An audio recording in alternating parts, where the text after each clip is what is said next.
Oke, selamat siang. Assalamualaikum warahmatullahi wabarakatuh. Sebelumnya, perkenalkan kami dari kelompok 1, mata kuliah pengantar fisika material. Di sini kami akan mendiskusikan mengenai topik atau bahasan dari masing-masing atau per individu dari kami mengenai defek atau cacat dari struktur kristal. Yang pertama dari saya sendiri, Muhammad Maulana Zarkasi, NIM 01181017 dari program studi fisika angkatan 2018. Yang pertama di sini saya akan mempresentasikan.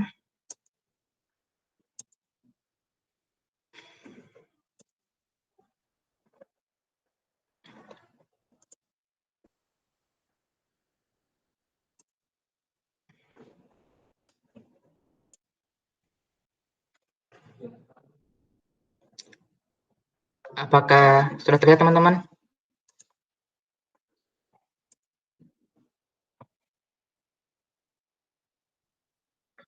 Sudah mau. Oke. Jadi sebelumnya sekali lagi perkenalkan, nama saya Muhammad Maulana Zarkasi, NIM 01181017. Nah, di sini saya akan menyampaikan sedikit review artikel dari paper yang berjudul Effect of Crystalline Defect on Electrical Properties in Silicon Films on Sapphire. Jadi kalau kita bahasa Indonesia kan dia itu artinya efek cacat kristal pada sifat listrik di dalam film silikon pada batu safir gitu. Nah, ini ada sedikit gambaran dari bentuk batu safir. Selanjutnya, outline yang akan saya bahas pada siang hari ini, yang pertama ada pendahuluan. Pendahuluan nanti berisi tentang latar belakang, kemudian ada tujuan penelitian. Kemudian yang kedua ada hasil eksperimen, dan yang terakhir akan ada pembahasan sedikit mengenai eksperimen yang telah dilakukan. Nah, pendahuluan. Di sini kita menggunakan objek yaitu film silikon pada batu safir. Nah, salah satu kegunaan film silikon pada safir itu atau biasa disingkat SOS, Silicon Films on Sapphire, itu untuk fabrikasi sirkuit terintegrasi. Dan salah satu keunggulan SOS dibandingkan dengan silikon curah atau silikon pada umumnya, silikon pasaran, adalah pembuatan sirkuit terintegrasi daya rendah berkecepatan tinggi karena pengurangan kapasitansi parasit. Nah, namun, di sini ada kelemahan dari SOS itu sendiri, yaitu SOS ini memiliki mobilitas efektif pada transistor MOS N-channel itu lebih rendah dibandingkan dengan silikon pada umumnya atau silikon pasaran. Nah, mobilitas yang rendah inilah yang diperkirakan disebabkan oleh cacatnya struktur kristal dengan kepadatan atau kerapatan yang tinggi dan tekanan sisa dalam film silikon tersebut. Nah, di sini saya ada sedikit penjelasan lagi. Nah, sampai mobilitas yang lebih rendah tadi kan saya sampaikan bahwa sedikit disebabkan oleh cacatnya kristal dengan kerapatan yang tinggi. Nah, sampai saat ini itu hanya ada sedikit percobaan pada karakterisasi detail pada susunan cacat dan sifat kelistrikan tersebut. Nah, dari situ kita lanjut. Nah, tujuan dari penelitian ini itu adalah untuk mendeskripsikan anisotropi baru dari sifat listrik dalam film dan karakteristiknya, serta untuk membahas efek cacat dan tekanan sisa pada sifat listrik film silikon tipe N pada batu safir. Nah, pada penelitian ini kita menggunakan beberapa metode pengukuran. Yang di sini ada dijelaskan bahwasanya untuk karakteristik pada SOS menggunakan beberapa metode pengukuran, yaitu pengukuran mobilitas Hall, analisis E-ray, perangkat MOS Hall, dan metode DAS-H. Nanti di akhir akan beberapa saya jelaskan juga. Nah, selanjutnya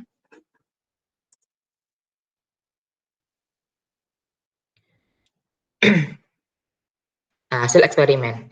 Yang pertama, kita menggunakan metode efek piezorezistensi dalam SOS. Nah, efek piezorezistensi pada eksperimen ini yaitu objeknya adalah kristal silikon yang disimpan pada suhu tinggi dapat mengalami tekanan karena perbedaan koefisien muai panas antara silikon dan safir pada suhu ruangan. Nah, eksperimen ini telah dilakukan untuk mempelajari pengaruh tekanan pada sifat listrik SOS dan untuk mengevaluasi bagaimana teori elastoresistensi di SOS berbeda dari teori silikon pada umumnya atau silikon pasaran.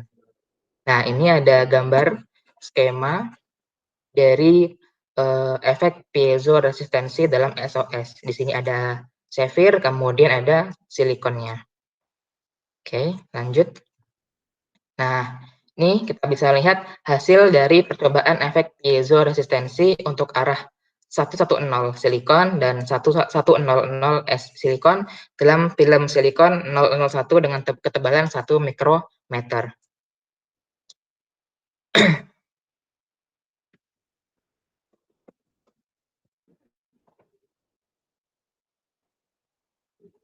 Nah, dari ini tadi, hasil eksperimen ini ada setiap wafer silikon atau lapisan silikon. Ada C52, C56, dan C61 dengan resistivitas dan regangan masing-masing nilainya. Ini untuk 100 dan ini untuk bidang 110 gitu. Nah, apa sih tanda minus dan positif ini, cara bacanya bagaimana? Untuk yang bertanda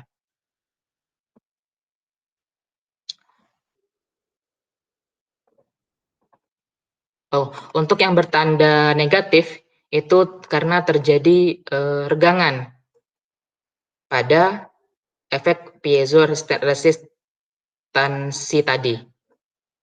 Yang ini terjadi regangan, maka untuk hasilnya dibacanya minus. Kemudian yang untuk positif plus ini itu karena adanya tekanan. Kemudian lanjut. Nah, hasil eksperimen berikutnya yaitu menggunakan pengukuran Hall. Pengukuran Hall ini dilakukan dalam suasana gelap. Pertama, tanpa tambahan tekanan eksternal pada cantilever SOS. Pengukuran resistivitas dan konsentrasi pembawa elektron ya, konsentrasi pembawa elektron itu dilakukan dalam arah 110 SI yang ini. Kemudian dan 100 SI yaitu yang ini, bidang yang ini. Nah, ini untuk berbagai konsentrasi pembawa. Kemudian, perubahan sifat listrik dapat diukur pada penerapan tekanan aniaksial eksternal tambahan untuk memastikan efek piezorezistansi di SOS. Jadi dari mobilitas Hall dengan carrier concentration ini tadi dapat diketahui efek piezorezistansi di SOS-nya seperti apa. Nah, selanjutnya hasil eksperimen. Metode berikutnya yaitu kita mengetahui karakteristik kristal film silikon. Nah, dislokasi pada permukaan film terukir pada teknik dust etch dan diamati dengan mikrograf replika elektron. Nah, jadi untuk kristal film silikon ini itu dia mengalami cacat atau defek struktur kristalnya karena adanya dislokasi atau istilahnya itu ketidaknormalan pada permukaan film silikon. Nah, yang dislokasi tersebut dapat dilihat menggunakan mikrograf replika elektron yang tertampil pada gambar ini. Mikrograf replika elektron das pada permukaan 0,1 SI film setebal 1 mikrometer pada batu safir. Nah, ini dia.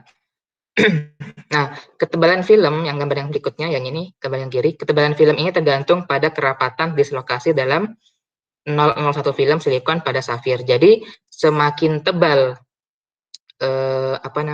semakin tebal semakin tebal film silikonnya itu, maka dislokasinya itu, kerapatan dislokasinya itu semakin rendah, semakin tinggi dislokasi, kerapatan dislokasinya, maka ketebalan filmnya itu semakin kecil. Dapat dilihat pada grafik berikut ini.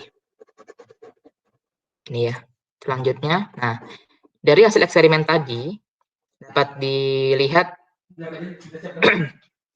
dilihat hubungan antara resistivitas, kemudian konsentrasi pembawa elektronnya, kemudian mobilitas Hall-nya.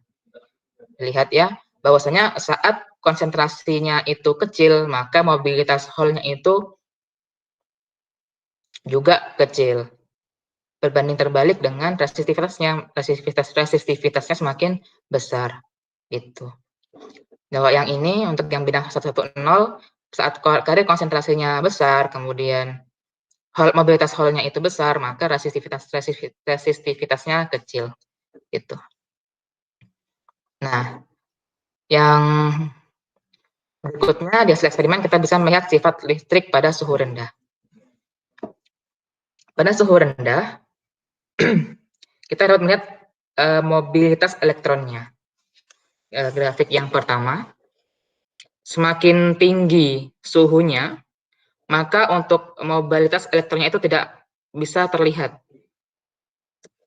Jadi dari awal dia ini tinggi, kemudian mencapai puncak atau maksimumnya, jadi lama-lama dia akan menurun, semakin tinggi lagi suhunya, maka dia akan menghilang. Nah, ini untuk mobilitas elektronnya pada suhu tinggi ini nanti lama-lama dia tidak terlihat. Nah, kemudian untuk yang grafik tengah ini ada hubungan antara temperatur dengan mobilitas Hall-nya. Nah, sama seperti yang tadi, bahwasanya semakin tinggi temperaturnya, maka mobilitas Hall-nya pun tidak terbaca pada suhu yang tinggi. Gitu. Sehingga akan terkumpul pada suhu rendahnya saja. Yang terakhir, hubungan antara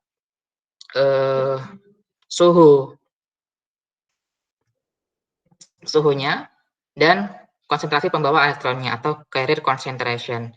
Nah, jadi semakin rendah suhunya, maka konsentrasi pembawanya pun akan menurun. Begitupun sebaliknya, jika suhunya semakin tinggi, maka konsentrasi carrier atau konsentrasi pembawa elektronnya pun akan semakin tinggi. Nah, ini kita bahas tarik dislokasi atau ukiran dislokasi sepanjang arah 110 silikon lebih disukai daripada yang sepanjang arah 11 strip 0 SI. Yang ini ya teman-teman. Yang ini. Nah, ini kan 110 yang bagian sini. Kemudian yang tegak ke atas itu 11 strip 0. Jadi di satu tengahnya ini ada tanda arahnya. Jadi berbeda. Yang sebelah bawah dia ke kiri, di bawah, kemudian ada yang tegak. Nah, kita lihat ke pembahasannya. Jadi elektron yang diangkut panjang 1 strip 0 silikon itu bertemu dengan batas lebih sering, maksudnya boundary-nya, batasnya lebih sering daripada elektron di sepanjang arah 110 silikon.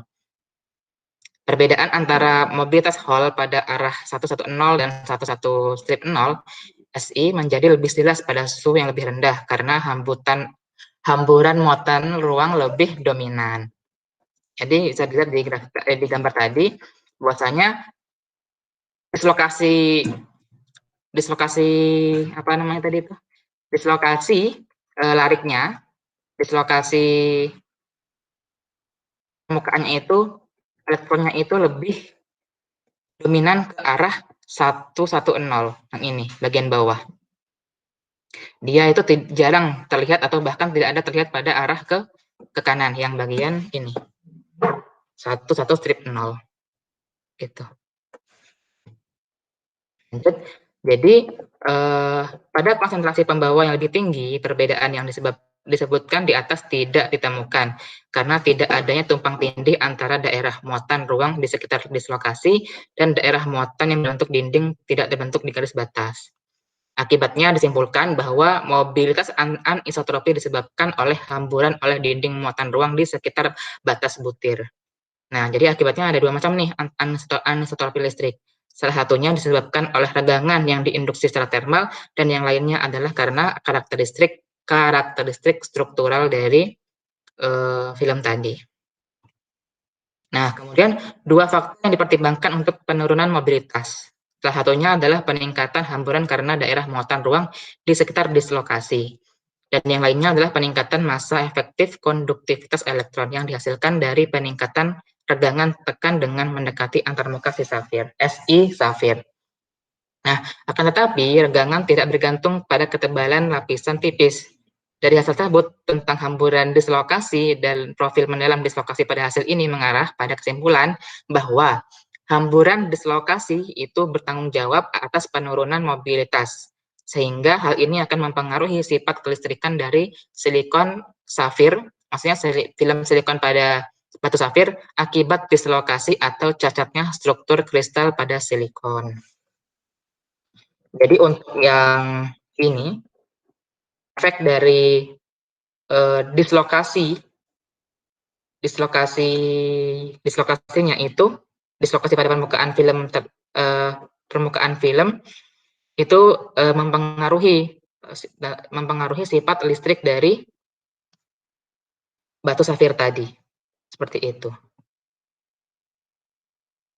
Nah, sekian pembahasan dari saya. Terima kasih.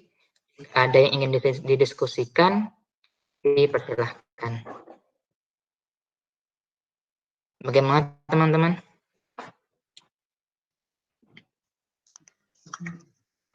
Dari aku tadi tuh kayaknya layarnya ada yang tersendat gitu mau. Yang bagian mana ya, Bel?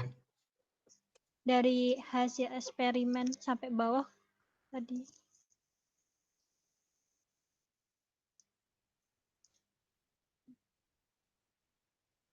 Ini kah? Nggak apa-apa sudah. Mau nanya sih mau ini metode yang digunakan itu apa aja? Oh, jadi metode yang digunakan itu yang pertama ada efek piezo-resistensi yang ini. Dia di sini itu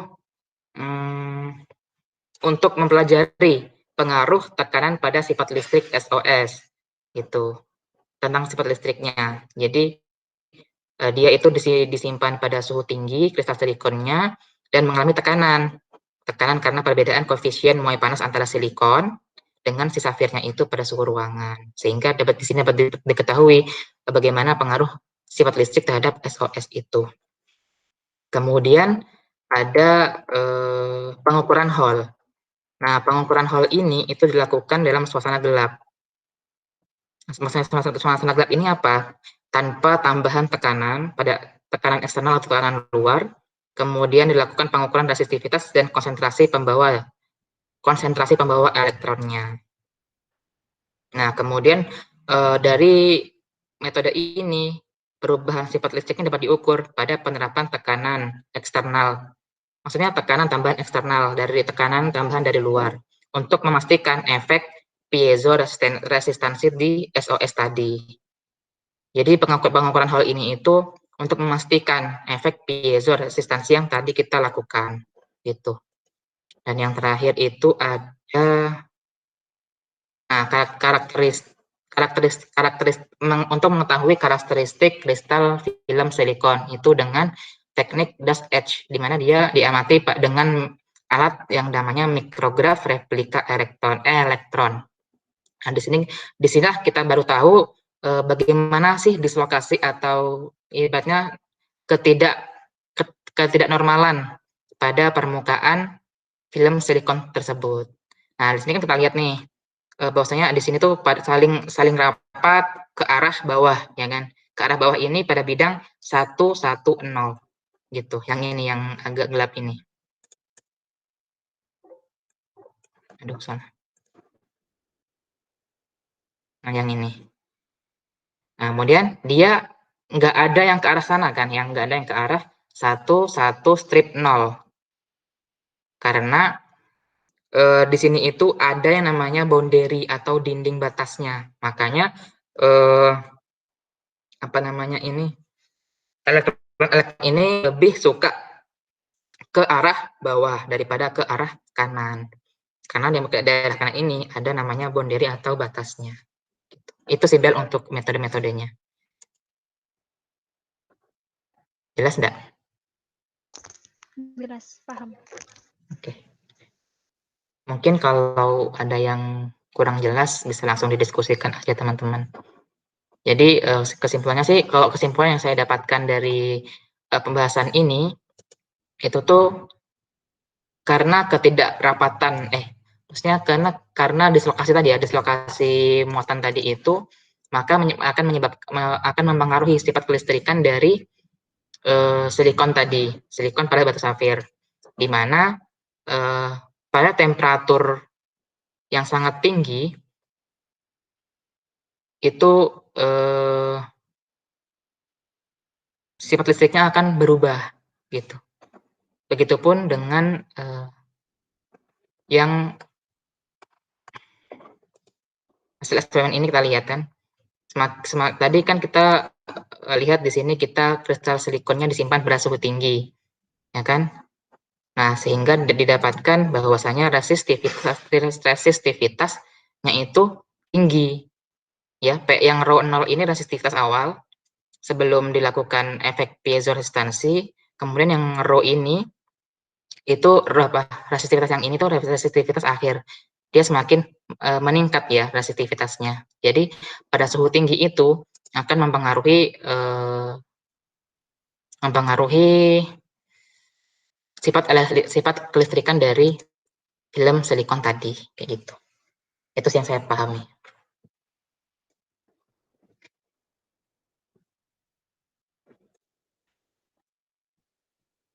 Gimana teman-teman? Diantika dan Avania?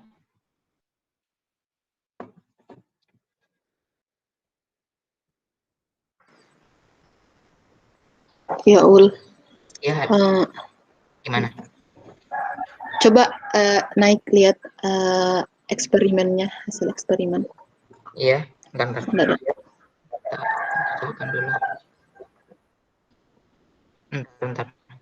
Nge-lag. Ya, yang mana?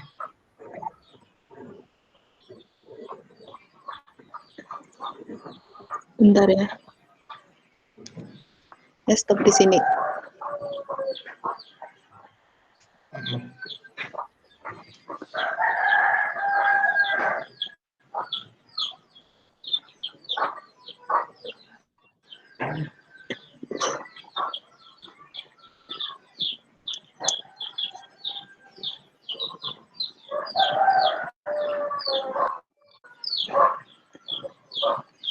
Sifat listrik SOS itu yang seperti apa, Ul? Oh, jadi gini. Ya, gimana? Ada lagi? Ya, itu aja. Oke. Iya. Sifat listrik SOS. Nah.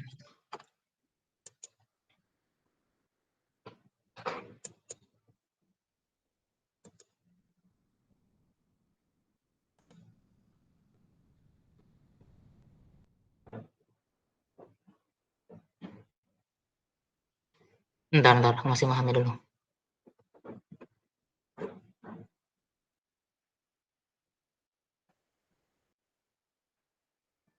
Oke. Kan untuk yang apa namanya? Saya kan di sini membahas ini ya tentang kristal silikon. Nah, silikon ini juga salah satu bahan semikonduktor. Nah, semikonduktor kan dia semi pokoknya di bawah konduktor, tapi dia masih bisa menghantarkan listrik, gitu kan ya, kalau masalah semikonduktor. Ya enggak sih? Kalau ada keliru? Iya. Iya, jadi pada sifat-sifat listrik SOS ini kan tadi sudah saya jelaskan ya bahwasanya yaitu silikon film on sapphire atau film silikon, lembaran silikon atau lapisan silikon pada batu safir. Nah, makanya karena tadi silikon itu sifatnya semikonduktor, bahan semikonduktor, maka dia ada sifat-sifat kelistrikannya, walaupun tidak sebagus atau tidak sesempurna seperti konduktor langsung. Nah, itu sifat-sifat asli dari listrik SOS tadi. Nah, kemudian di sini itu kita pada efek piezo resistansi ini, pada suhu tinggi ini, dia mengalami tekanan, kemudian mengalami pemuaian ya, karena perbedaan koefisien muai panasnya antara silikon dan safirnya itu. Jadi safirnya ini tuh ada lapisan silikonnya gitu. Sehingga eksperimen ini itu untuk mempelajari pengaruh tekanan pada sifat listrik SOS dan mengevaluasi bagaimana teori elastoresistansi di SOS. Nah, karena tadi dia awalnya itu memiliki sifat listrik yang ada sifat-sifat kelistrikannya, dengan cacat kristal tadi yang ini itu efeknya seperti apa gitu pada SOS tadi. Ternyata dia terjadi dislokasi pada permukaan film silikonnya itu, sehingga mempengaruhi lagi sifat kelistrikannya tergantung kepada suhu-suhu yang diberikan kepada film tadi atau silikon tadi. Kalau pada suhu rendah dia sifat listriknya seperti apa, kemudian kalau suhu tinggi dia sifat listriknya seperti apa. Kayak gitu sih, Diantika. Gimana? Oke, Ul. Oke. Alfanya keluar ya?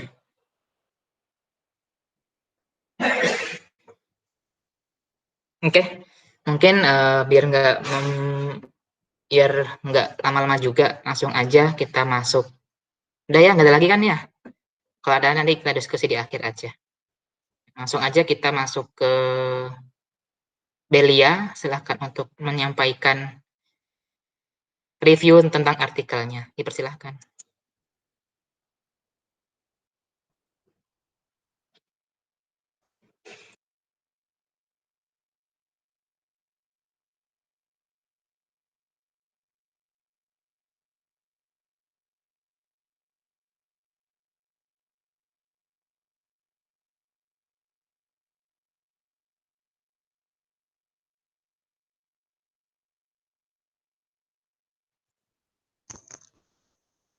Sudah lihat belum? Sudah. Oke.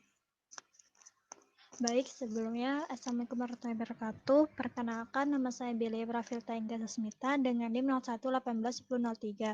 Di sini saya akan mereview sebuah artikel jurnal yang berjudul Effect of Combat Doping on the Structural Microstructure and Microwave Dielectric Property of MgTiO3 Ceramic Prepared by Semi-Alkos Pressure Method, atau bahasa Indonesia kayak mengetahui bagaimana pengaruh combined doping untuk mengetahui struktur, mikrostruktur, dan microwave pada properti dielectric MgO3 untuk menggunakan metode yaitu semi-alkosida pressure. Dari pendahuluan sebelumnya kan teknologi itu akan semakin berkembang. Nah, seperti itu maka diperlukan suatu energi terbarukan. Nah, salah satunya itu untuk menekan biaya dan kerugian pada suatu bahan material. Di sini biasanya keramik MgTO3 sendiri memiliki struktur yaitu ilmenite dengan sistem kristal yaitu combined-detral dengan spek grupnya R3. Biasanya itu MgO3 itu menggunakan reaksi yaitu solid state untuk yang melibatkan penggilingan bubuk dan kalsium yang berulang dengan suhu tinggi. Sehingga dengan adanya suhu tinggi itu apa tuh namanya, kristal yang terbentuk tuh akan berbeda-beda. Bahkan temperatur senterinya mencapai 1350. Oleh sebab itu diperlukan kayak penelitian untuk mengetahui efek dari MgE3 ini. Keramik MgE3 ini akan didistribusikan atau didoping dengan Mg 1-X COX TiO3 dengan X-nya yaitu 0-0,07. Ya, doping sendiri itu pemberian senyawa berbeda pada suatu material untuk memberikan cacat struktur kristal, yaitu dengan menggunakan metode yaitu pressure semi alkosida untuk mengetahui sifat dielektrik yang perlu ditingkatkan untuk mempelajari pembentukan fasa, struktur kristal dan mikrostruktur dan dielectric microwave.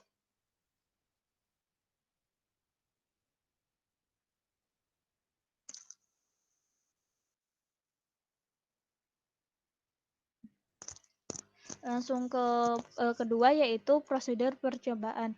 Pada prosedur percobaan pertama itu yaitu nanokristal yaitu Mg1-XCOX-TiO3 yang telah didoping ini akan dibuat menggunakan metode pressure semi alkosida. Dengan ditambahkan ada beberapa pelarut seperti magnesium titanat heksahidrat, kombanitrat heksahidrat, dan titanum isopropoksida sebagai bahan pelarut dan bahan awalnya.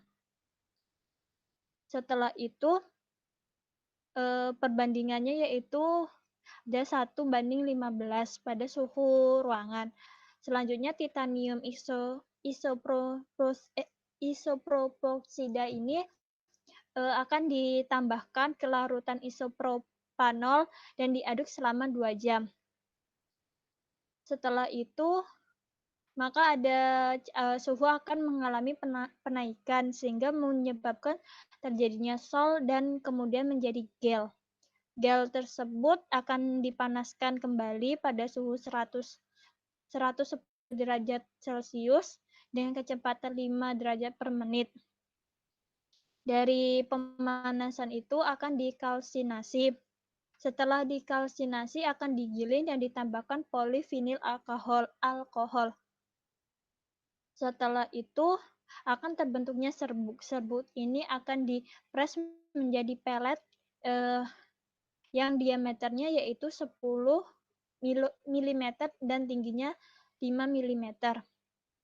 Dan akan disetir selama 3 jam. Dan ada waktu perendaman selama 30 menit untuk memberikan pengeluaran pengikat.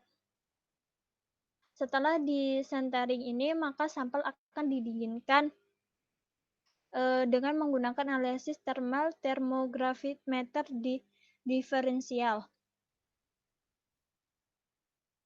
Ukuran partikel dan bubuk kalsinasi tersebut akan diukur menggunakan pengukur yaitu partikel hamburan cahaya dinamis dan luas untuk mengetahui luas permukaannya. Itu lanjut setelah itu diamati menggunakan mikroskop elektropemindai dan kemudian dianalisis fasenya dengan perekam pola difraksi sinar XRD. Setelah terdapat pola dari pola XRD ini, maka akan dihaluskan dengan teknik penghalusan.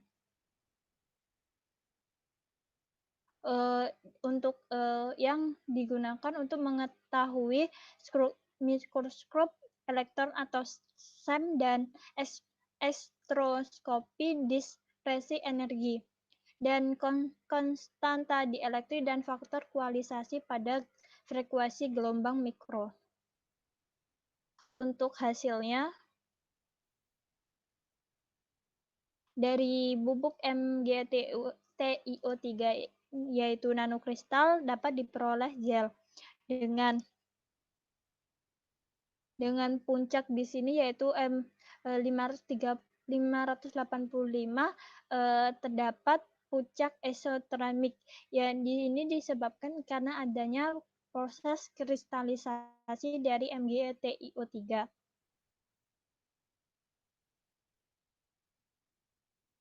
Dan ada perlebaran dari puncak FRD ini karena disebabkannya juga ada renggangan kisi dan kristalit halus. Di sini ya.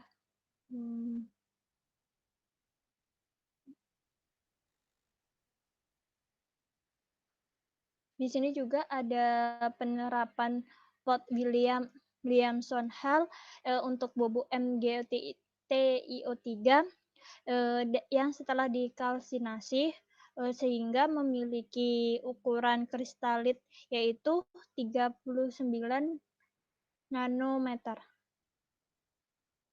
Seperti ini hasil dari MgO3 dari sinar X.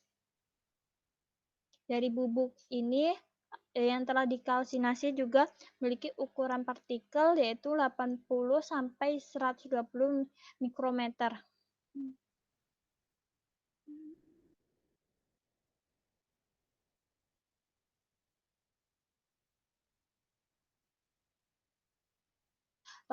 Pada pola SRD ini juga didapatkan pola seperti ini sehingga bentuk dari MgO3 tetap ya yang tadi setelah disampaikan yaitu hombohedral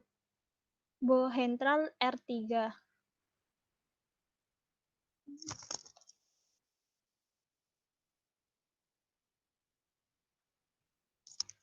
Dan ini dari hasilnya yaitu MgT3 yang telah didoping dengan CO pada fase 0,05 dengan fase tunggal dan pada fase MgTi2O5 diamati sebagai fase sekunder dan adanya pergeseran puncak pada luasan.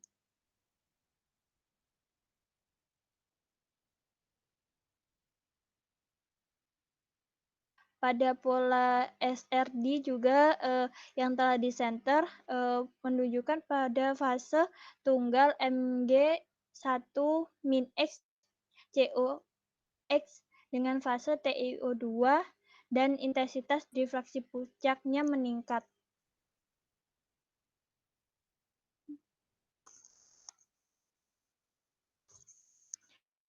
Di sini ada struktur keramik dari Mg3 dengan X yaitu 0,05 yang menampilkan butiran kecil dengan pori-pori yang berhingga.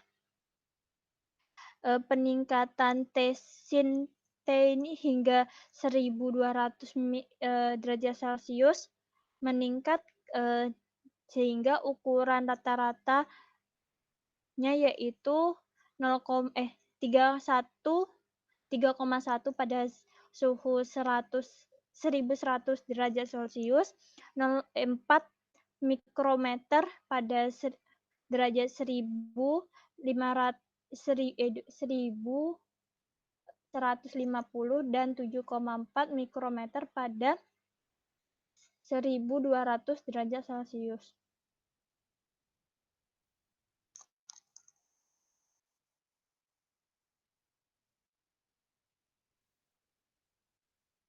Ini juga didapatkan hasil dari SEM kandungan CO pada di center yaitu 1200 derajat Celcius selama 3 jam. Dan ukuran butirnya maksimal yaitu berkisar dari 5,5 sampai 7,4 mikrometer.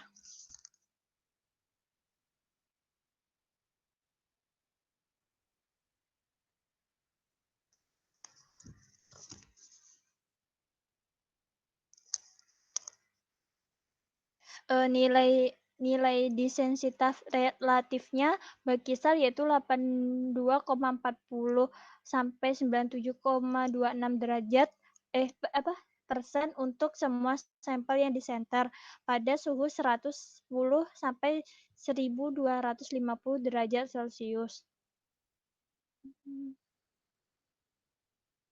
Pada proses disenter ini keramik Mg3 akan berkurang dari 1350 menjadi 1200 karena adanya nanopartikel yang memiliki luas permukaan yang lebih besar sehingga mengakibatkan energi permukaan yang lebih tinggi, serta dipengaruhi juga kecepatan sinter yang tergantung pada sifat bubuk, ukuran partikel, dan T sin T.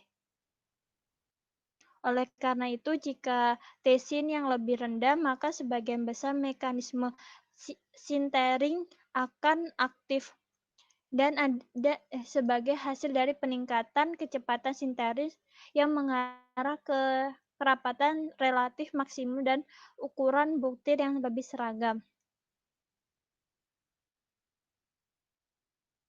Dan adanya doping ini akan membentuk larutan padat dengan MgTiO3 dan mendorong pertumbuhan butir yang seragam.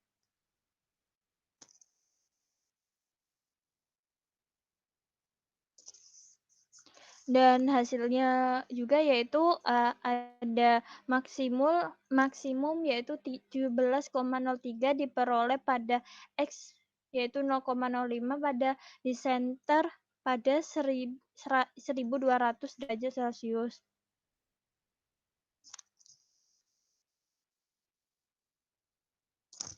Dan adapun nilai Q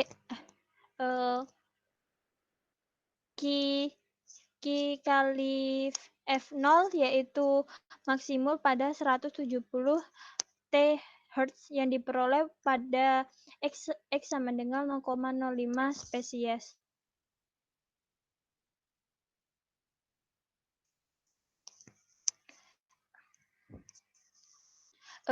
Dengan ketergantungan ukuran butir rata-rata sebagai fungsi doping bersama dengan faktor kualisasinya akan berpengaruh pada ukuran butir yang semakin meningkat dengan struktur mikro yang seragam yang mengakibatkan penurunan porositas batas butir dan ketidaksempurnaan fisis.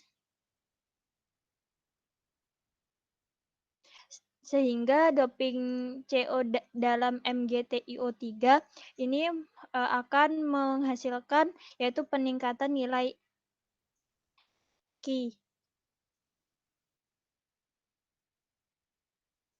dan peningkatan temperatur di atas 1200 derajat Celcius ini akan kehilangan dieelektrik gelombang mikro dan meningkatnya karena ada fase dari MgTi2O5.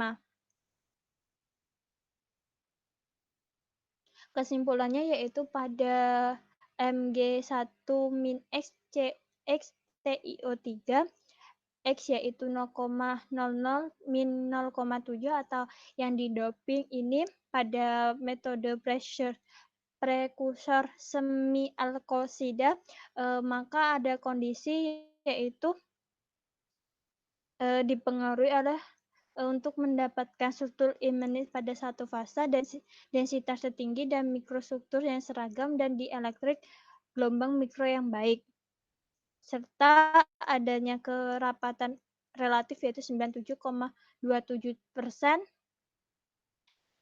dan ER dari 1703 dan nilai X kali F0 dari 170 terahertz dan tau V dari min 40 ppm per derajat Celcius diperoleh dari 0,05 sampel yang disenter pada 1200 derajat Celcius selama 3 jam. Mungkin itu yang dapat saya sampaikan. sedikit teman-teman.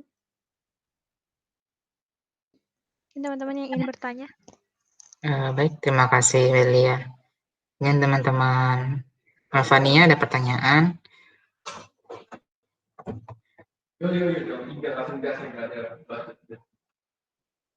Oke, mungkin kalau aku ya Bel yang nanya. Aku yang pertama itu struktur Ilmenit itu seperti apa ya Bel?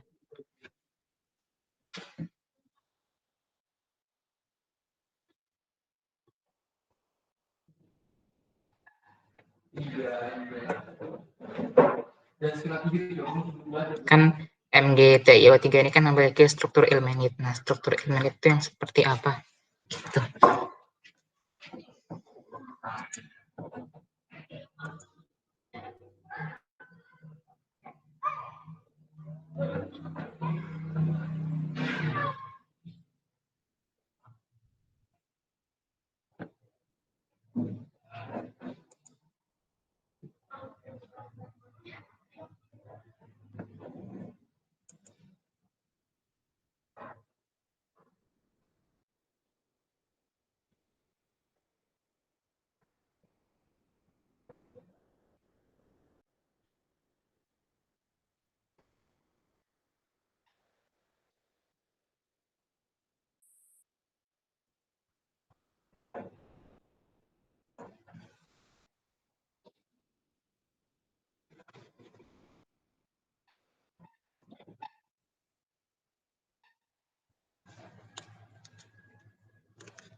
Kalau dari yang aku baca, Elmin itu kayak struktur oksida mineral titanium besi dengan yang memiliki magnetis yang lemah dengan penampakan yang hitam dan atau keabu-abuan. Gitu, seperti itu. Nah, jadi apa tadi coba yang nanti buka Bel itunya. Reviewmu coba tolong dibuka. Ya, jadi untuk struktur MgTiO3 ini tuh memiliki struktur yang sama ya dengan yang apa tadi FeTiO3 gitu ya. Karena dia sama ilmenit gitu ya.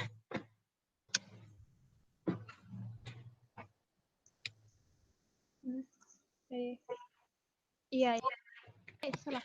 Iya, ya.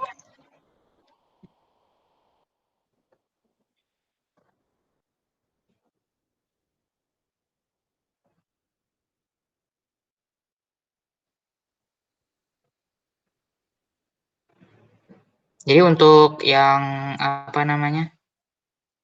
Tadi kan sudah ada metode-metode. Itu tuh metode-metode dalam dopingnya ya, Bel.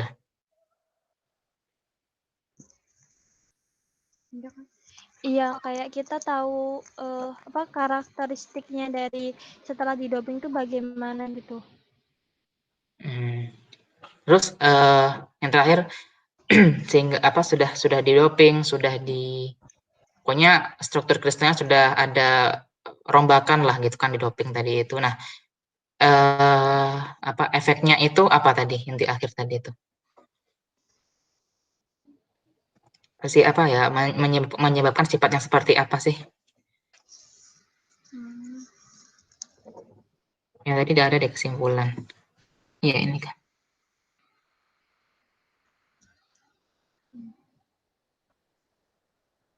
Kalau di sini kayak yang hasilnya tuh nggak hanya berupa data-data, tapi kalau yang saya pelajarin itu kalau di doping itu misalnya pada apa ya?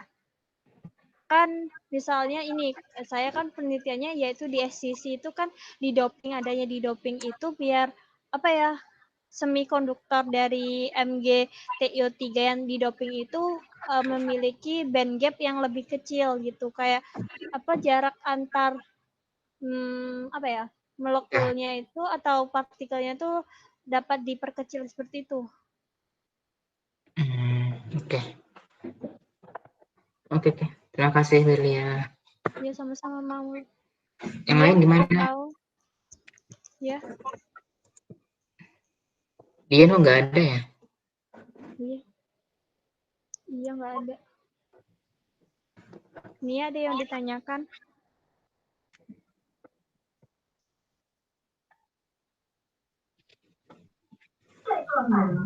Belum ada, Bel. Baik. Bisa diakhiri aja, Bel. Ya, makasih untuk teman-teman yang sudah mendengarkan. Mungkin selanjutnya ke Alvania ya, dianya belum ada. Oke. Gimana Alvania? Udah siapkah?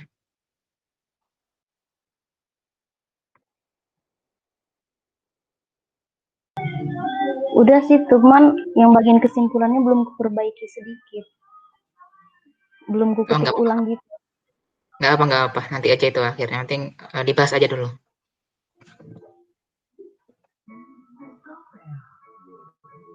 Aku nggak on cam ya, saya kalau on cam ininya jaringannya nggak kuat. Iya, nggak apa-apa. Oke, silahkan. Oke, wait.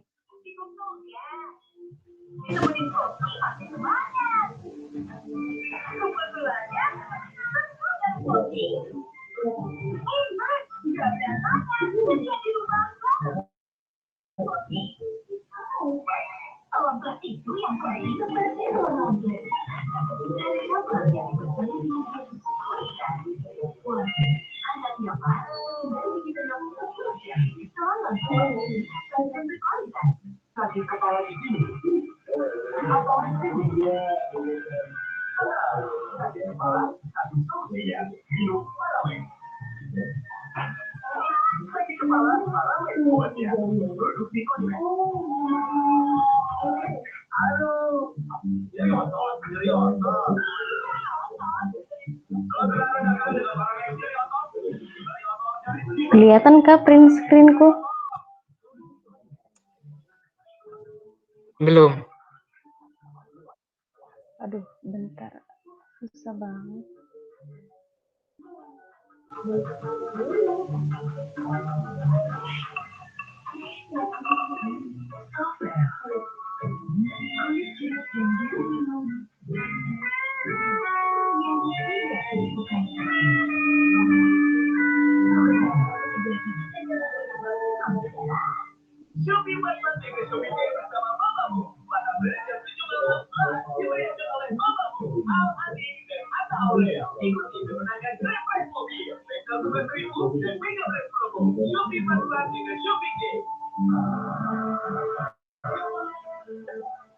Pembicaraan saat masuk angin, bahas dengan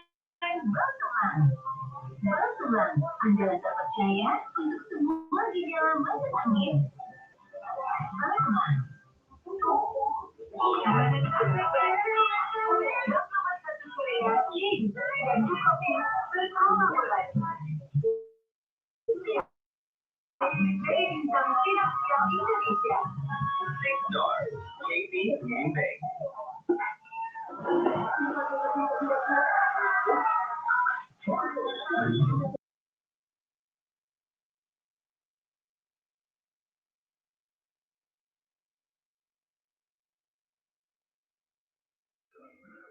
Udah ada Kak Ul?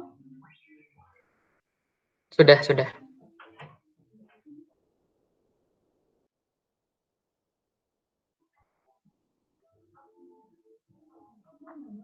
Perkenalkan, nama saya Alvania Batara Bidangan, nomor 1181001. Saya akan mereview sedikit tentang artikel mengenai cacat struktur kristal. Judul dari artikel yang saya akan review ini itu Defect Crystal Structure of New TiO-OH2 Hydroxide and Relate Lithium Salt Li2TiO3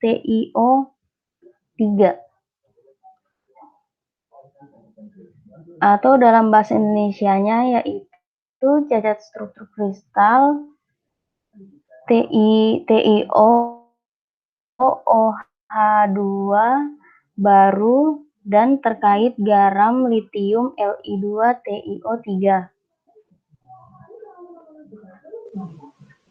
Pertama itu pendahuluannya.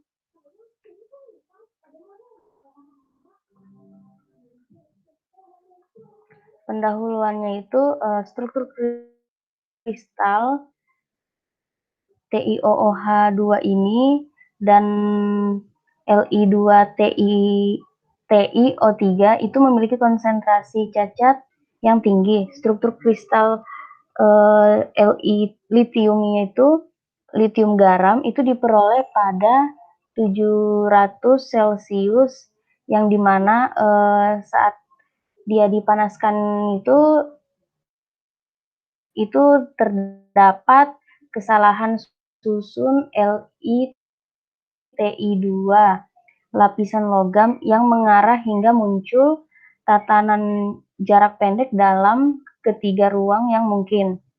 Terus untuk menstabilkan keadaan tersebut, keadaan yang tidak sempurna tersebut, itu dapat dengan cara meningkatkan mobilitas ion Li+ dalam struktur dan memungkinkan pertukaran lengkap antara litium oleh hidrogen dalam larutan air asam sehingga itu terbentuknya pembentukan TiOH2.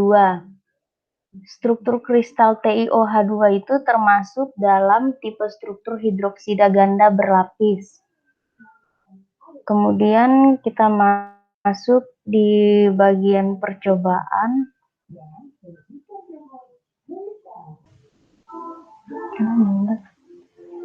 Di bagian percobaan itu lithium titanium oksida atau Li2TiO3 itu dibuat dengan reaksi keadaan padat di udara dari campuran stoikiometri TiO2 sebanyak 99,9% dengan Li2CO3 sebanyak 99,9%. Campuran itu diletakkan di dalam pecahan platina dan dianil selama 5 jam pada suhu hingga 700 derajat Celcius. Li2 itu koefisiennya maksudnya H dari Li2 sampai TiO3 itu termasuk fase yang diperoleh dengan reaksi pertukaran ion dalam larutan asam asetat sebanyak 0,05 mol pada 60 derajat Celcius selama 5 jam. Tingkat pertukarannya itu dikontrol menggunakan pH meter. Perbandingan antara fasa padat dan fasa cair adalah 1 gram per liter. Produk reaksi yang diperoleh itu dicuci di dalam air suling dan dikeringkan di udara sampai nilai massanya konstan. Hasilnya itu data bubuk sinar X untuk Li2TiO3 itu dapat diindeks dengan parameter sel satuan AC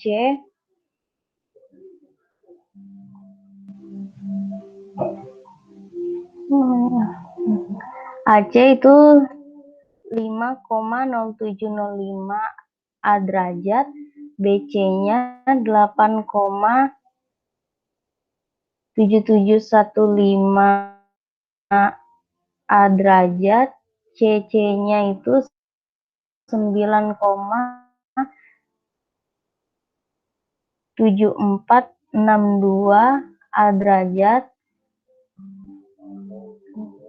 Ini salah tulis. Terus ini betanya, ini beta C-nya itu 99,66 A derajat. Kondisi refleksinya bisa dilihat di sini. Kondisinya itu menunjukkan bahwa C-nya itu C kisinya itu C dan C2 per C.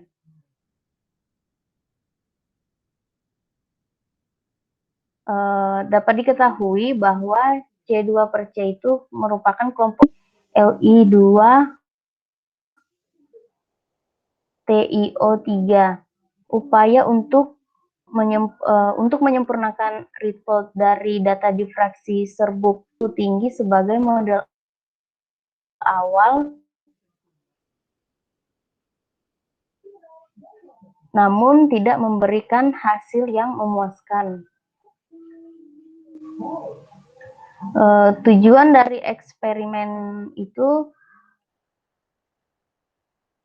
dilakukan bersama sumbu zona utama yang berbeda dari Li2TiO3, intensitas difus jauh lebih lemah sepanjang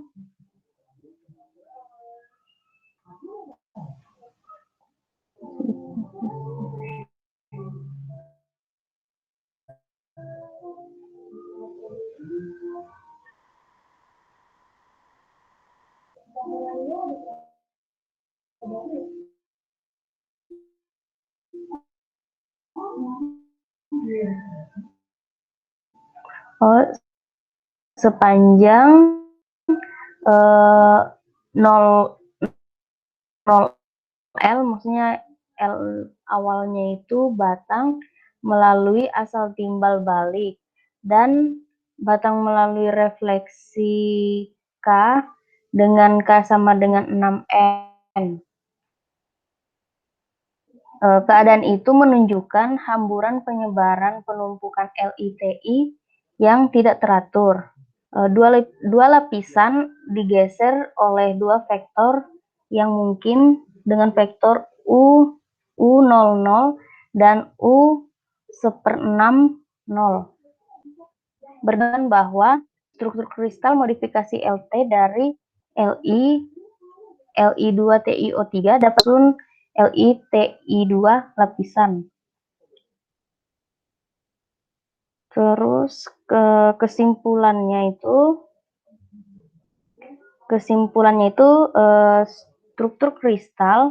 struktur kristal yang rusak dari TiOOH baru, oksihidroksid, dan garam litium terkait dan diperhalus menggunakan data difraksi serbuk sinar.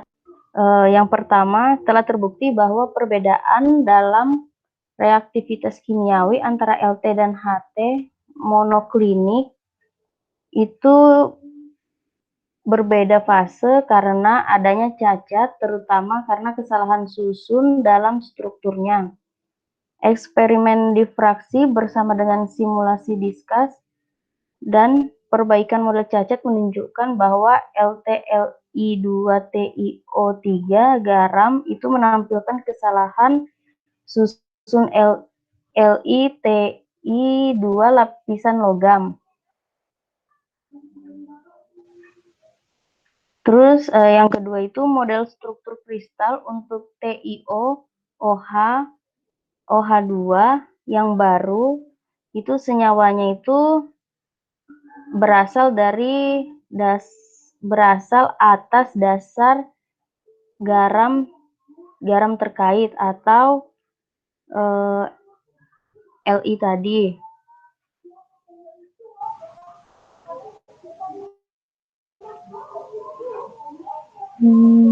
Oh ya, gitu aja.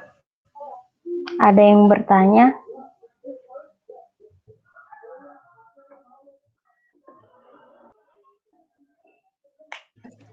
Oke, makasih Fania.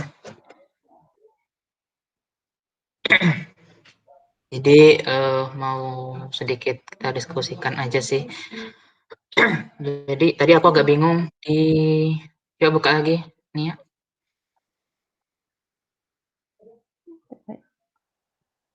Ya. Aku mau aja sih ya, kayaknya tadi kayaknya Nia ada sedikit kekeliruan. Mungkin atau aku juga yang salah sih, mungkin teman-teman juga bisa ngoreksi. Saat pembacaan ini data bubuk sinar X untuk Li2TiO3 dapat diindeks dengan parameter sel satuan. Nah, sehingga ini kan ada AC, kemudian ada BC. Nah, ini satuannya ini tuh kan A, terus ada titik di atasnya ya, bulatan di atasnya. Nah, itu disebutnya Armstrong gitu satuannya. Oh iya. Terima kasih.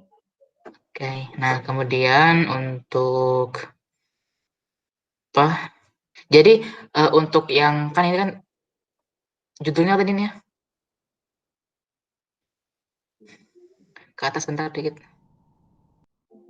Judulnya itu aduh nyendet dia.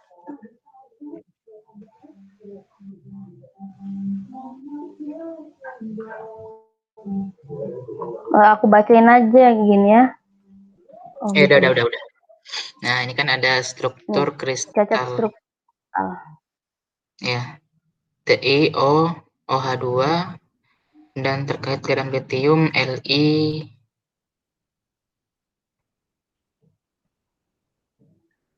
2TiO3. Jadi yang struktur yang cacat ini yang mana, Mbak Nunia? Kemudian hal Yang apa yang mempengaruhi dia itu cacat gitu?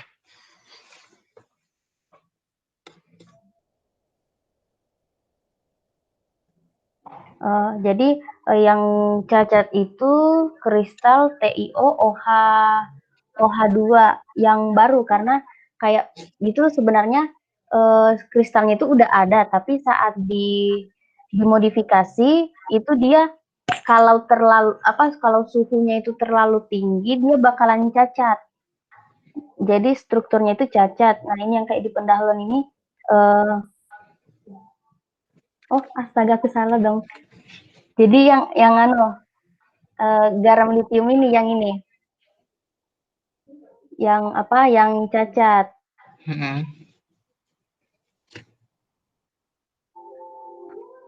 Cuma kayak yang garam litium ini dia itu kan yang cacat terus saat mau dimodifikasi ulang kayak mau dibentuk ke yang baru dia itu ditambahkan dengan kristal TiO-OH2.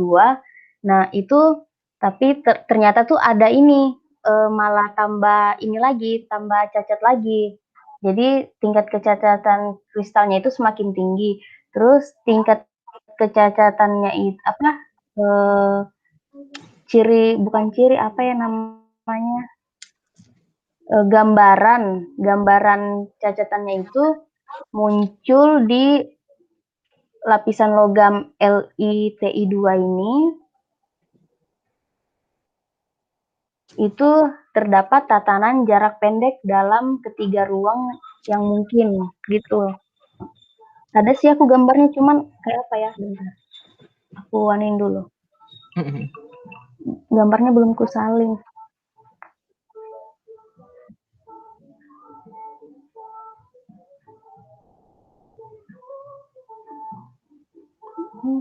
Di sini deh.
Belum kelihatan ya? Ya, belum.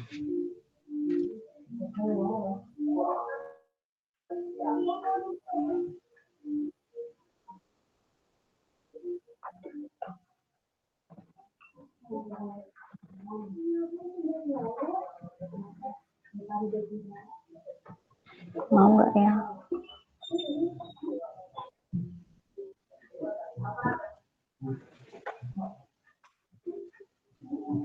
Oke, sudah.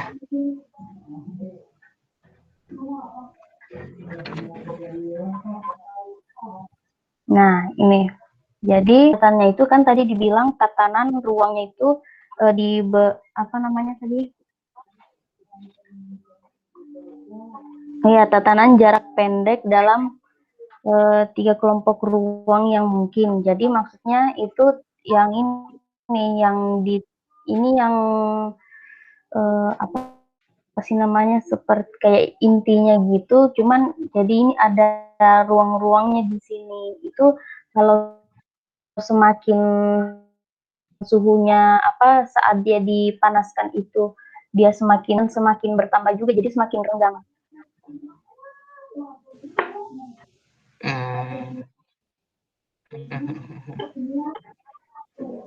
Oke.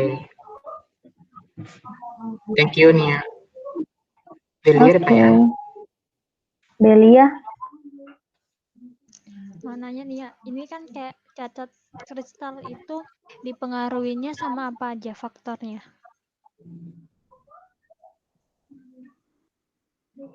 yang aku ini itu dipengaruhi sama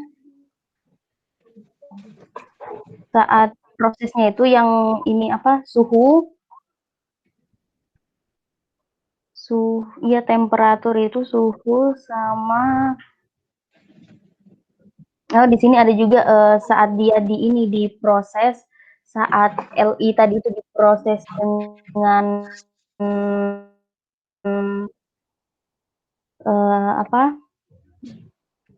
dengan mana sih tadi itu? Saat Li2 TiO3 itu diproses, direaksikan dengan TiOOH2, itu ada di juga itu kelembapan kimianya itu, maksudnya kelembapan kayak dari eksternal, dari sekitar itu waktu dia direaksikan.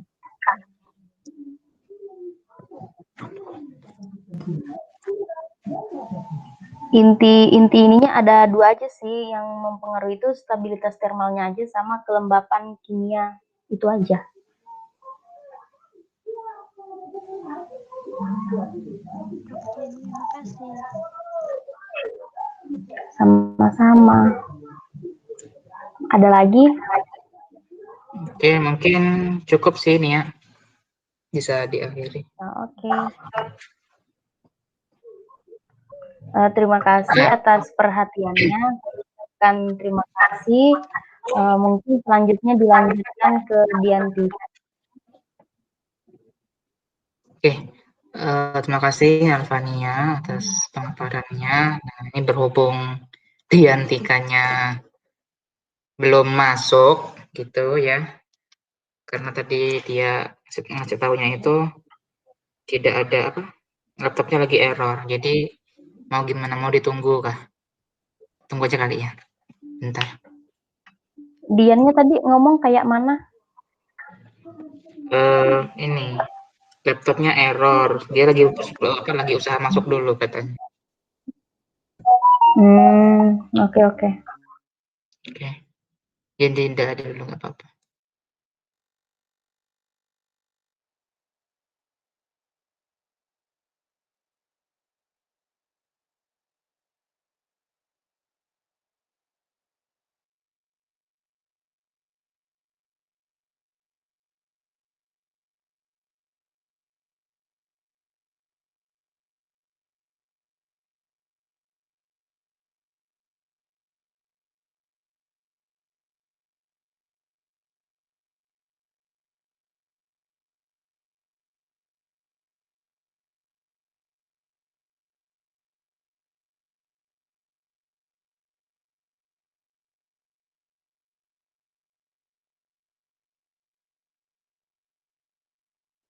Oke, gimana Dian? Sudah bisa?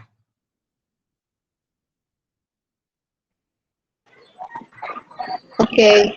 Jadi, Allah, keringat dingin. Off cam aja nggak apa kok, jaringannya agak ngelek-ngelek. Sudahkah? Udah semua, sisa kamu. Bentar. Aku share screen dulu.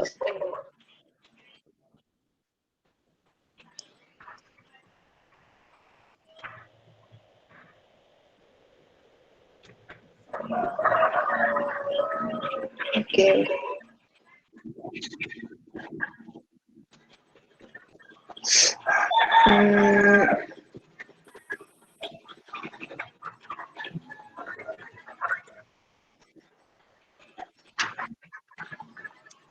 Udah kelihatan kah?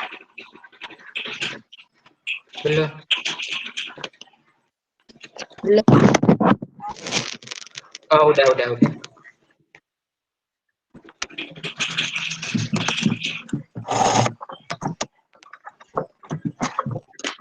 Oke, teman-teman. Perkenalkan, saya Diantika, 51181006. Jadi di sini saya akan review jurnal tentang the doping effect of alkaline compound against energy band gap ZNO nanoparticle, atau yang disebut atau bisa kita sebut efek doping senyawa alkali terhadap celah pita energi nanopartikel ZNO. Ya, ZNO. Sini pendahuluan. Doping salah satu teknik yang digunakan untuk menambahkan sejumlah kecil atom pengotor ke dalam struktur kristal semikonduktor. Pada penelitian kali ini akan digunakan ZNO yang didoping dengan logam alkali, yaitu litium, natrium, dan kalium.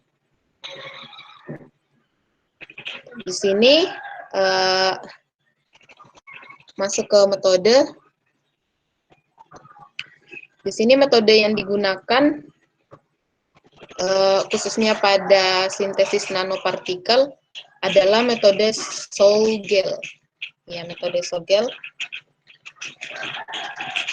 Keuntungan dari metode ini adalah memiliki tingkat stabilitas termal yang baik, stabilitas mekanik yang tinggi, dan daya tahan pelarut yang baik. Oleh karena itu, metode ini digunakan untuk sintetis nanopartikel. Sintetis nanopartikel ini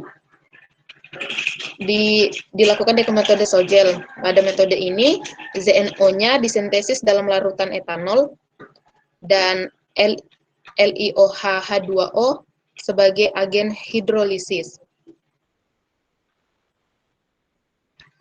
Zinc asetat dihidrat sebanyak 1 gram dilarutkan dalam 42 ml etanol. Setelah itu diaduk menggunakan magnetic stirrer dan dipanaskan pada suhu 65 derajat Celcius selama 30 menit.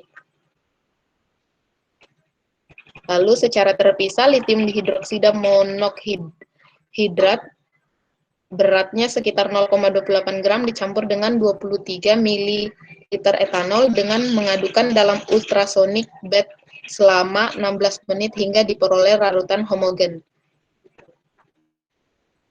Di sini senyawa alkali yang disiapkan untuk mendoping yaitu Li2CO3, Na2CO3, dan K2CO3 sebesar 10% mol terhadap Zn. Selanjutnya, larutan Zn ini pada sintesis nanopartikel dicampur disertai dengan penambahan senyawa alkali secara pendopingan menggunakan magnetic stirrer dengan suhu 65 derajat sampai larutan berubah menjadi warna putih selama 1 hari. Lalu yang kedua di sini Masih di dalam metode, kita melihat karakteristik dari nanopartikel. ZNO.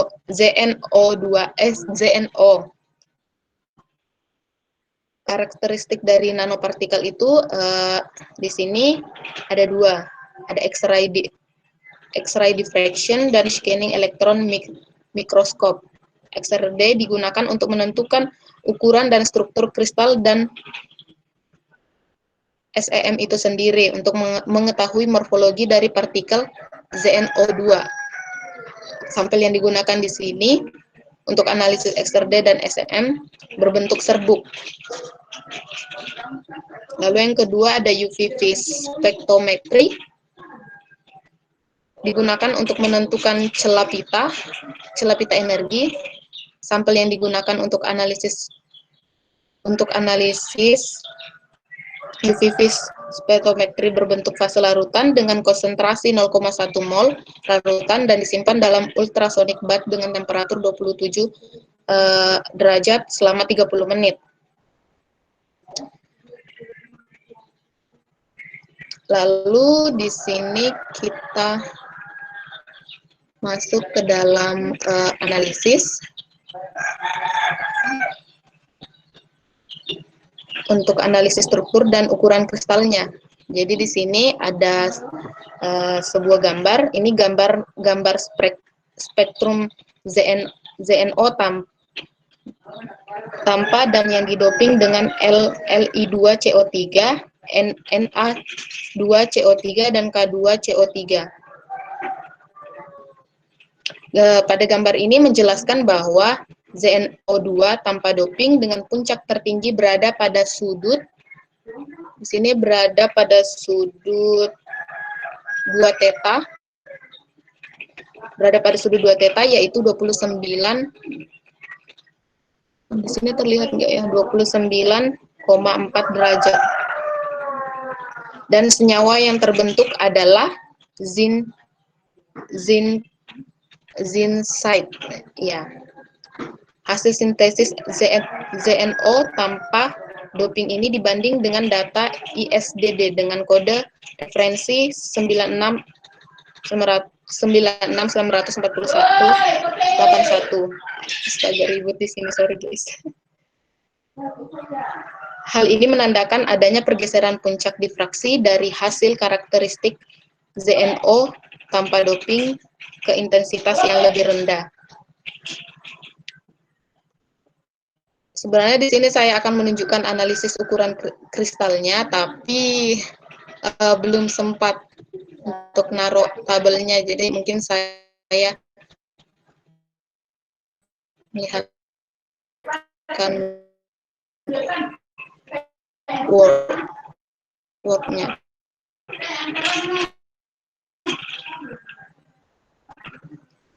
Sini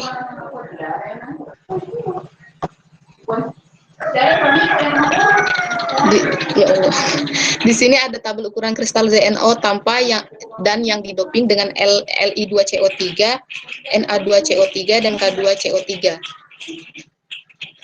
Di sini ada tabelnya, ukuran kristal ZNO tanpa doping dan ZNO yang didoping dengan Li2CO3 dan Na2CO3 dan 2CO3 yang ditentukan menggunakan persamaan scalar. Dapat dilihat di dalam tabel ini bahwa ukuran kristal ZNO yang didoping dengan logam alkali mengalami penurunan. Hal ini disebabkan karena pengaruh dari jari-jari ion penyusun kristal. ZNO yang didoping Na2CO3. Ya. Tabelnya mana? Tabelnya yang ini. Kelihatan kah? Enggak kelihatan kah? PPT masih. Waduh. Kamu share apa tadi yang pas presenting tadi itu? Bentar.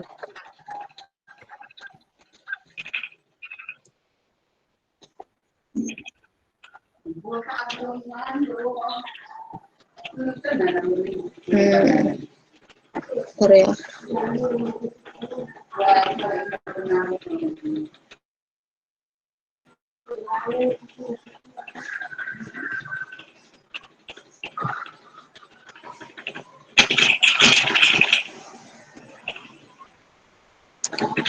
Ini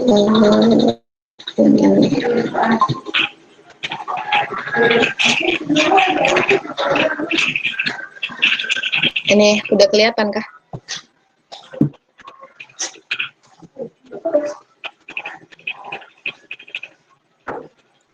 Belum. Udah kelihatan kah, guys? Jaringanku.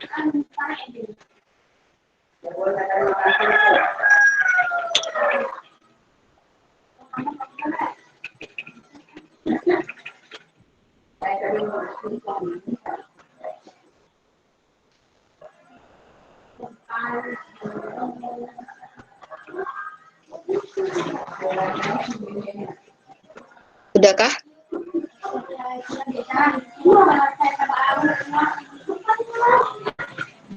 Belum. Kok nggak mau? Jaringanku ini.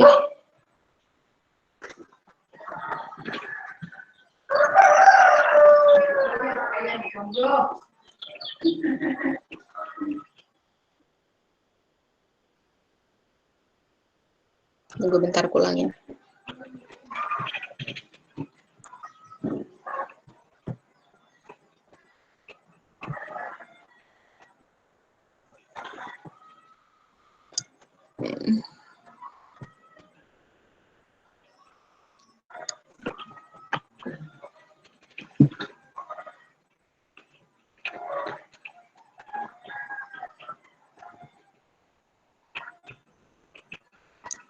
Sudahkah? Sudah. Oke, ya ini tabel ukuran kristal ZNO tanpa dan yang didoping dengan Li2CO3, Na2CO3, dan K2CO3. Di sini terlihat pada tabel bahwa ZNO tanpa doping dan ZNO dengan doping memiliki perbedaan. Dapat dilihat bahwa ukuran kristal ZNO yang didoping dengan logam alkali mengalami penurunan. Hal ini disebabkan karena pengaruh dari jari-jari ion penyusun kristal itu sendiri. ZNO yang didoping Na2CO3 terbentuk dua fase kristal yang mengakibatkan jari-jari ion yang dimiliki lebih kecil. Jari-jari ion yang kecil mengakibatkan ukuran kristal yang dihasilkan lebih kecil. Kristal yang berukuran kecil atau nano disebut dengan nanokristal, yang mana memiliki area permukaan yang besar daripada kristal berukuran besar. Hal ini dapat meningkatkan reaktivitas kimia dan meningkatkan kekuatan sifat optiknya.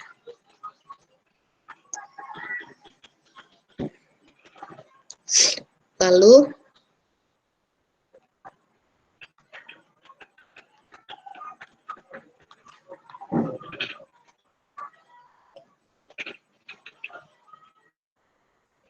kita masuk ke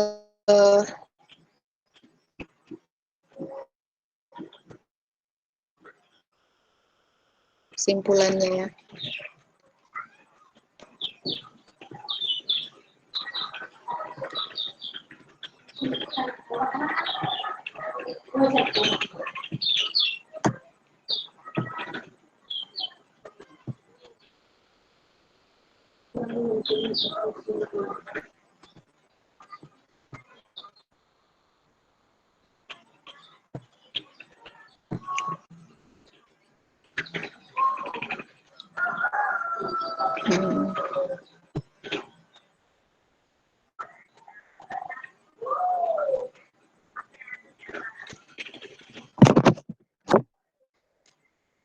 Jadi kesimpulan dari penelitian ini dapat disimpulkan bahwa struktur kristal yang terbentuk dari hasil pendopingan ZNO dengan senyawa alkali tadi itu adalah heksagonal dan puncak difraksi terdapat pada sudut 2 theta 36,2 derajat. ZNO tanpa doping terlihat memiliki jumlah butiran partikel yang sedikit dan menggumpal, serta memiliki ukuran yang tidak seragam. ZNO yang didoping dengan senyawa alkali memperlihatkan jumlah butiran yang lebih banyak dan ukuran partikel yang tidak seragam serta menggumpal. Itu yang didoping dengan senyawa alkali tadi. ZnO yang didoping dengan senyawa alkali memiliki celah pita energi, yaitu 3,56 elektron volt. Dan ZnO yang didoping dengan senyawa alkali berturut-turut memiliki celah pita energi sebesar 3,46 elektron volt, 3,52 elektron volt, dan 3,46 elektron volt.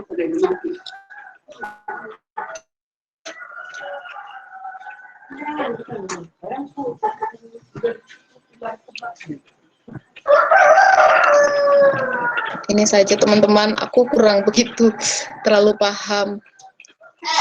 Ada yang ingin didiskusikan? Oke, terima kasih Dian. Gimana teman-teman, ada yang mau didiskusikan? William, Dian?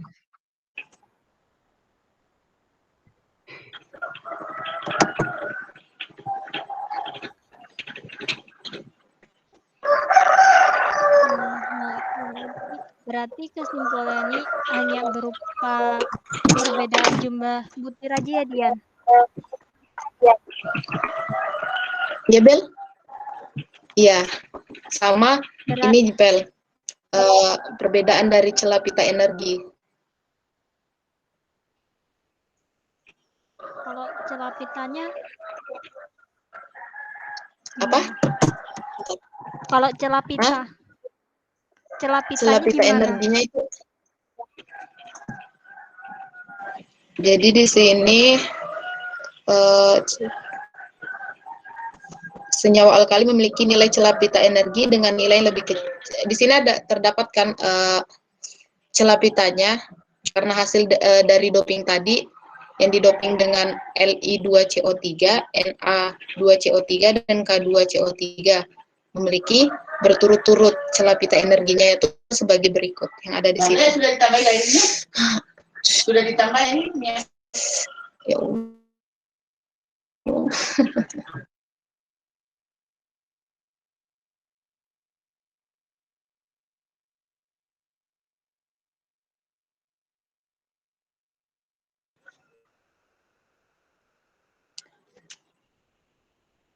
Oke, Bel. Oh iya, nggak kelihatan soalnya, maaf. Baru metodenya apa aja, Dian? Di sini metode yang digunakan itu metode, ada yang menggunakan metode solid state reaction, juga metode sol gel. Jadi kalau misalnya metode solid state reaction ini dia dapat menaikkan kristalinitas material dan menurunkan celah pita energi tadi. Jadi dari metode itu makanya ada perbedaan dari celah pita energi.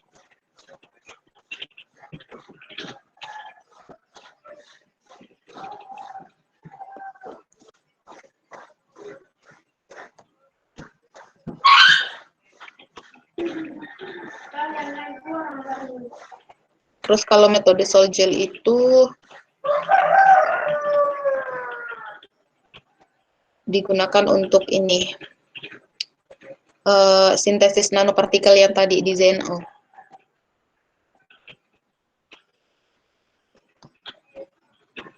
ZnO-nya disintesis dalam larutan etanol dan LiOH-H2O.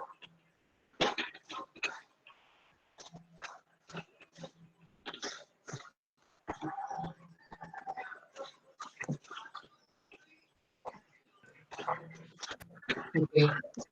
Maulah ada yang ingin ditambahin atau ditanya gitu. Judul-judulnya apa sih, Dian?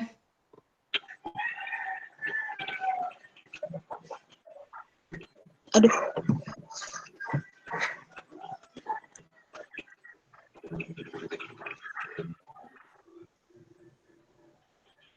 Udah kelihatan, Kak Ul? Ya udah. Nah, the doping effect of alkaline compound against energy band gap dengan Efek doping, ZNO. ya. Efek doping senyawa alkali terhadap celah pita energi nanopartikel ZNO. Nah, efek dopingnya itu apa ya? Band gap tadi itu ya? Hah? Efek dopingnya. Kan kamu doping nih.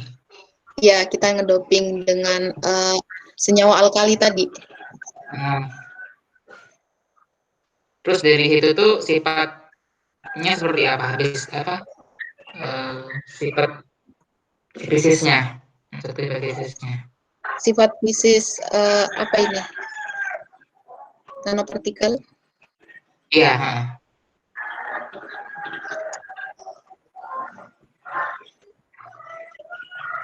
Yang dari hasil dopingan tadi itu loh. Hasil dopingan terhadap celah nanopartikel. Ya. Aku bingung. Sifat fisisnya itu yang hasil dari dopingan sifat fisisnya seperti apa gitu loh. Kan tadi habis didoping kan. Habis didoping dengan senyawa alkali Li2CO3, Na2CO3, K2CO3. Nah, terus hasil dari dopingnya ini sifat fisisnya seperti apa? Hasilnya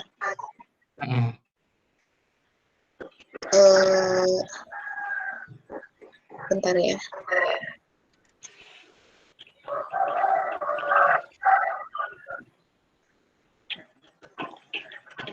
Ini hasil pendopingannya kah? Dengan logam dengan senyawa alkali tadi. Jadi setelah didoping mungkin sifatnya akan apa ya? Ukuran dari partikel nanopartikel ZNO-nya itu tidak seragam dan bentuk partikelnya menggumpal. Di sini ada dijelaskan. Memperlihatkan jumlah butiran yang lebih banyak dan ukuran partikel yang tidak seragam serta menggumpal. Itu akibat didoping didoping dengan senyawa alkali.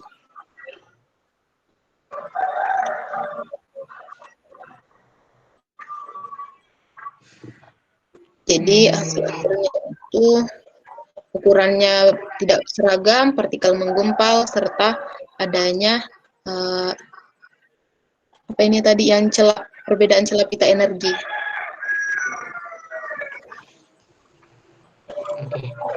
Terus yang ini ZNO yang didoping dengan senyawa alkali memiliki celah pita energi. Oke, itu 356. Yaitu 356 meter volt. Dan ZNO yang didoping Li2CO3, Na2CO3, dan K2CO3 berturut-turut adalah sekian. Nah, pertanyaanku, senyawa alkali itu sama nggak sama Li2CO3? Iya, bentar. Di sini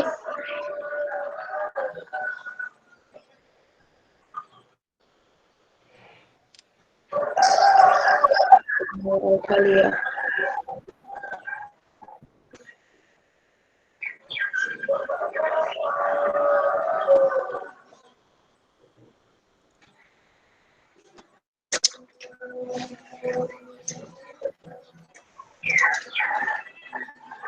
ZNO yang didoping dengan senyawa alkali memiliki celah pita energi yaitu 3,5 dan ZNO yang didoping Li2CO3.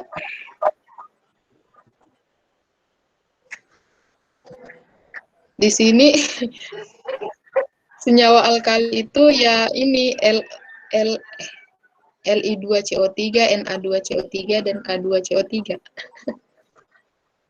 Berarti itu maksudnya senyawa alkali yang umumnya ini rata-ratanya gitu Kak, atau gimana? Bentar.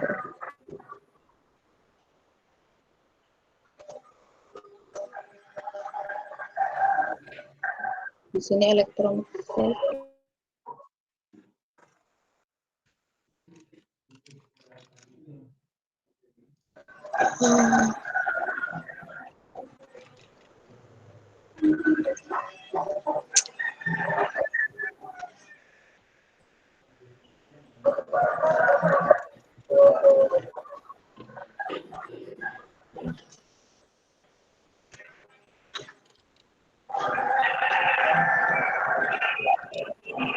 Oh, ini aku ada kesalahan di sini. Jadi ZNO yang doping dengan senyawa salah. Sebenarnya yang 3,56 elektron volt ini adalah ZNO yang tanpa didoping. Lalu yang didoping ZNO yang didoping itu hasilnya yang berturut-turut yang di bawah sini. Nah, Oh, di sini ada salah ketik ya. oke. Jadi untuk yang 3,56 itu tuh yang tanpa didoping kan? Ya, itu tanpa didoping. Nah, kemudian yang didoping dengan ulang kali masing-masingnya seperti itu. Oke. Iya, oke. Thank you, Lian. Oke. Ada lagi? Mungkin ya mau nanya? Untuk terakhir. Nggak ada aku. Oke, kalau nggak ada ya, mudah-mudahan sih teman-teman di sini mungkin udah mulai paham lah ya tentang bagaimana apa sih namanya cacatnya struktur kristal itu dari waktu saya tadi menyampaikan Belia, terus Arvania, Dian gitu kan. Ya, semoga paham gitu. Walaupun ya masih ini kan ranahnya lebih ke aplikasinya ya sudah ke ranah penelitian, jadi agak pusing juga gitu untuk memahaminya. Mungkin bisa dibaca lagi tentang di PPT-nya ibunya yang sudah dibagi. Oke, mungkin udah ya, udah jam 3 juga. Terima kasih teman-teman kelompok 1 yang sudah menyempatkan waktunya untuk kita berdiskusi mengenai topik defect atau imperfection dari struktur kristal. Oke, saya di sini ya mau jadwal ya. Terima kasih. Saya mohon maaf apabila ada salah kata. Saya akhiri. Wassalamualaikum warahmatullahi wabarakatuh dan selamat sore. Sore.